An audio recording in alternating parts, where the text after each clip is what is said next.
Greetings, my friend. We are all interested in success, for that is where you and I are going to be successful. And remember, my friend, unsuccessful events such as these will affect you when you are successful.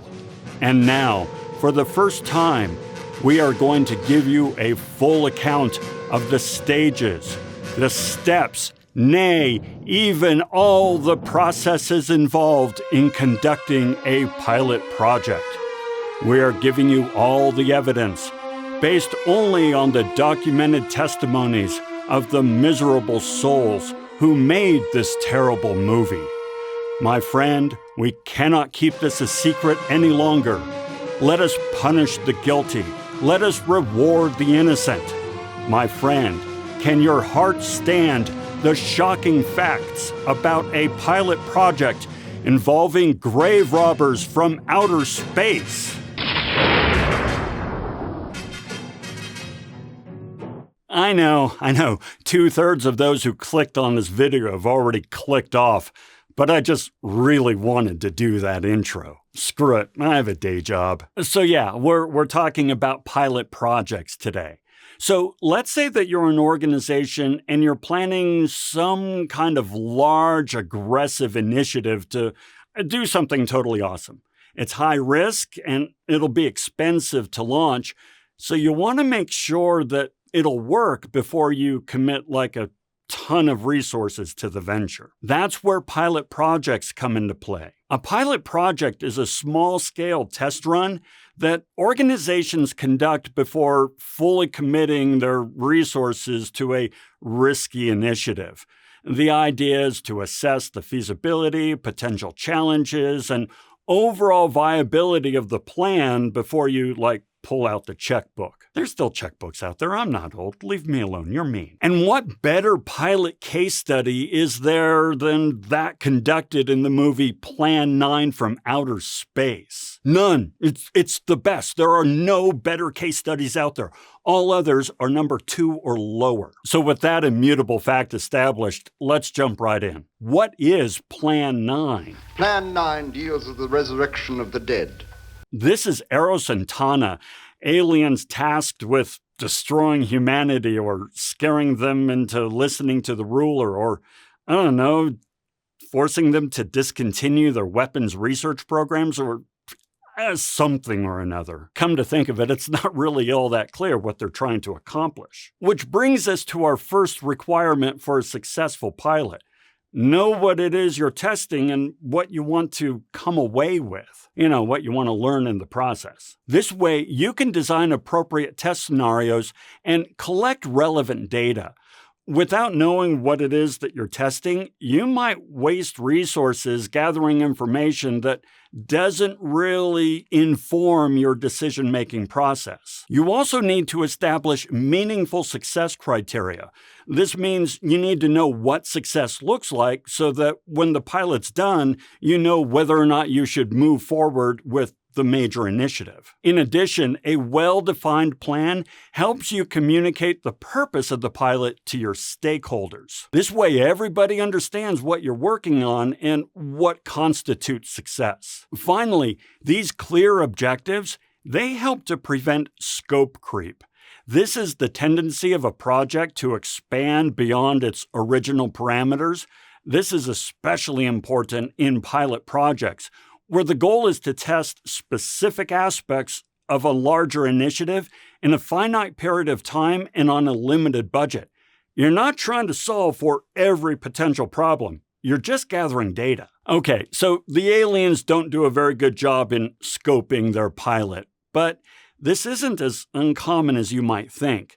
Sometimes organizations run pilots more as reconnaissance or fact-finding projects rather than an actual pilot. But whatever, we're going to run with this example anyway. So let's take a look at what the aliens learned from their pilot. Everyone has assumptions about how an initiative will turn out, but assumptions are really just, they're nothing more than opinions or speculation. If you're going to commit serious resources to a venture, You want more than opinions and speculation. You want facts and data. In the case of our aliens, their chief assumption was that, You see?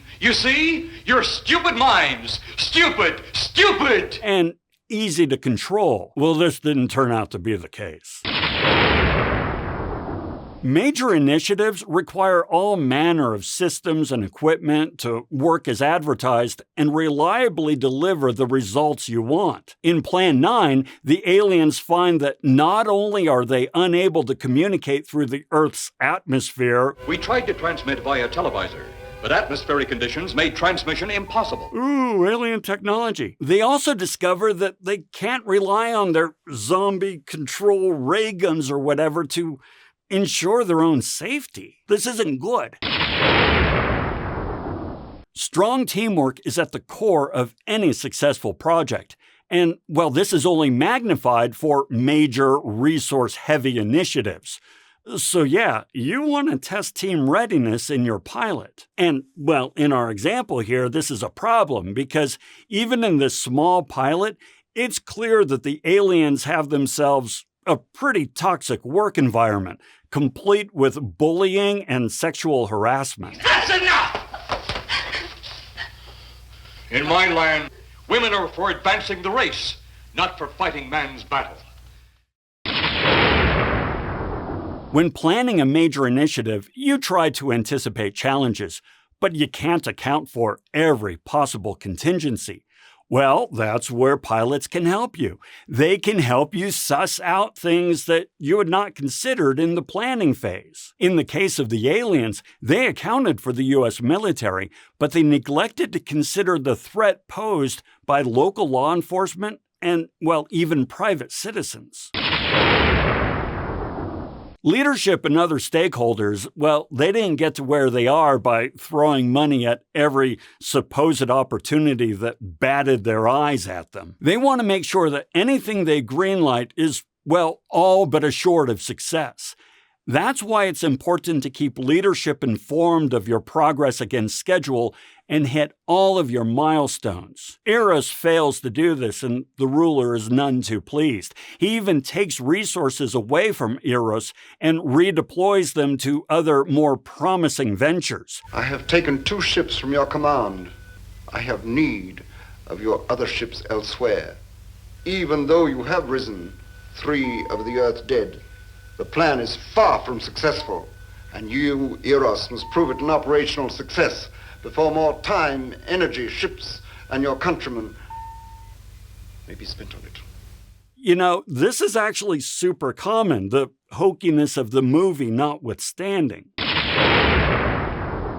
One of the most important things a pilot can do is, well, figure out how scalable is this project. If your pilot struggles to be successful without a lot of human glue and diving catches, then it's pretty much guaranteed that the full-on initiative will fail. In the case of Plan 9, the aliens' ambition is to reanimate thousands of corpses and march on the world's capitals. They cannot help but believe our powers when they see their own dead walking round again. As soon as you have enough of the dead recruits, march them on the capitals of the earth. Let nothing stand in your way. However, this small pilot has shown them that they can't even animate more than a handful of dead without heavy resource involvement. Even kidnapping a woman in a clumsy attempt to mitigate for the risk posed by even just a handful of citizens. Though it wasn't included in the movie, and it ended with the ship exploding and so forth, I expect that the ruler decided that a full-scale launch of Plan 9 just wasn't a viable option. Which means the pilot was a valuable mini-project. It prevented the aliens from committing massive resources to a plan that was bound to fail. And from the point of view of a pilot, that's a win. I know, it's a notoriously bad movie, supposedly the worst movie ever made. It's not the worst movie ever made. There are worser, there's badder. It's not the worst movie ever made.